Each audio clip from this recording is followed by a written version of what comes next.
ఆ వ్యక్తి ప్రాణాలు కాపాడుకోవడానికి నిశ్శబ్దంగా పారిపోతుండగా కిందనే హంతకుడు నిలబడి ఉండటం చూసి ఒక్కసారిగా షాక్ అయ్యాడు. శబ్దం చేయకుండా తప్పించుకోవాలని అనుకున్నాడు. కానీ అనుకోకుండా అతని జేబులో ఉన్న ఒక నాణెం కింద పడిపోయింది. భయంతో దాన్ని పట్టుకోవడానికి ప్రయత్నించినా ఆ నాణెం వాలుగా ఉన్న దారిలో వేగంగా కిందికి దొర్లిపోయింది. కింద ఉన్న హంతకుడు మొదట ఏమీ గమనించలేదు. అక్కడి నుంచి వెళ్ళబోతుండగా ఆ చిన్న శబ్దం అతని చెవికి వినిపించింది. వెంటనే అప్రమత్తమైన అతను శబ్దం వచ్చిన దిశగా జాగ్రత్తగా వెతకడం ప్రారంభించాడు. అంతలో ఆ నాణెం వేగంగా దొర్లుకుంటూ వెళ్ళి ఆశ్చర్యకరంగా హంతకుడి జేబులోనే పడిపోయింది. అందువల్ల అతనికి ఏమీ అనుమానం రాలేదు. ఆ వ్యక్తి అప్పటికే తప్పించుకున్నాడని భావించాడు.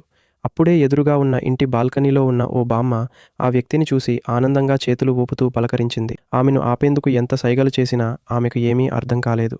ఇంకా నవ్వుతూ చేతులు ఊపుతూనే ఉంది. హంతకుడు మాత్రం ఆ బామ్మ తనకే అభివాదం చేస్తోందని అనుకున్నాడు.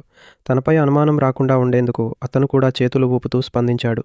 కానీ వెంటనే ఆ బామ్మ కోపంగా, ఎంత అతిశయమో, నేను నీకు కాదు అతనికి చేతులు ఊపుతున్నాను అని గట్టిగా అరిచింది. వెంటనే తన స్నైపర్ రైఫిల్ తీసుకోవడానికి కిందికి దూసుకెళ్లాడు. ఏమాత్రం ఆలస్యం చేయకుండా పైనుంచి దూకి నేరుగా హంతకుడిపై దాడి చేశాడు.